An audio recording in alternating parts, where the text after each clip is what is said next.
Salam sejahtera semua. Saya Fuzici dari PPISMP ambilan Jun 2019, kumpulan J2.10. Hari ini saya berada di sini adalah untuk menyiapkan tugasan 3 GPM 1083 dengan tajuknya Apakah peranan saya sebagai seorang siswa pendidik di sebuah institut pengajian tinggi dalam pembentukan sosialisasi masyarakat? Tanpa melengahkan masa, marilah kita tengok sekarang. Apakah maksud sosialisasi? Menurut Muhammad Saleh Lebar, sosialisasi merupakan satu proses interaksi sosial yang membolehkan manusia memperolehi personaliti dan belajar cara hidup masyarakatnya. Manakala menurut Robert M.Z. Lawang, sosialisasi merupakan satu proses mempelajari nilai dan norma masyarakatnya dan memungkinkan seseorang dapat berperanan secara efektif dalam kehidupan sosial. Jadi, secara umumnya, sosialisasi ialah proses individu mempelajari nilai dan kemasyarakatan bagi membentuk identiti tersendiri yang menjadikan diri sebagai salah satu ahli masyarakat tersebut. Sebagai seorang siswa pendidik, peranan pertama saya dalam pembentukan sosialisasi masyarakat ialah menerapkan nilai-nilai positif dalam diri sendiri. Saya tidak akan menyebarkan ajaran sesat ataupun memberi komen negatif yang akan menyebabkan perselisihan faham dalam kalangan masyarakat.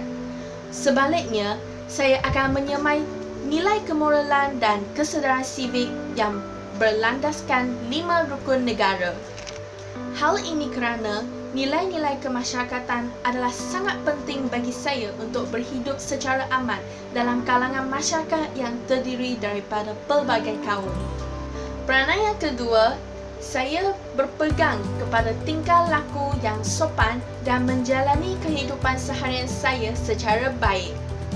Dengan berbuat demikian, saya mampu mempamerkan tingkah laku sopan saya dalam kalangan masyarakat. Hal ini menyebabkan saya menjadi contoh teladan bagi generasi muda dan secara tidak langsung, masyarakat yang berakhlak mulia akan dilahirkan. Sebagai contohnya, saya menjauhkan diri daripada gejala sosial seperti vandalisme, gangsterisme, pengambilan dada dan sebagainya.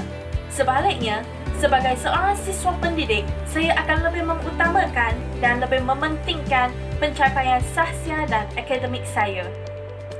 Peranan yang ketiga, saya sentiasa menjaga keterampilan dan penampilan sendiri. Sebagai seorang bakal guru, penampilan haruslah dijaga kerana seseorang guru tersebut merupakan idola dan contoh teladan bagi murid-murid dan masyarakat. Saya juga sentiasa menjaga adab dan kesantunan saya supaya berada pada tahap yang cemerlang semasa berkomunikasi dengan orang sekeliling. Sebagai contohnya, saya sentiasa berpakaian kemas dan tidak mencolok mata, menjaga tutur-tutur kata semasa berkomunikasi, sama ada dengan orang muda atau dengan orang tua dan lain-lain lagi. Sebagai kesimpulannya, saya faham bahawa peranan saya sebagai seorang siswa pendidik dan seorang bakal guru adalah sangat penting dalam pembentukan sosialisasi masyarakat. Oleh itu, saya akan menunjukkan personaliti sahsia yang terbaik yang boleh dijadikan sebagai contoh teladan kepada masyarakat dan generasi muda. Sekian sahaja daripada saya. Terima kasih. Bye!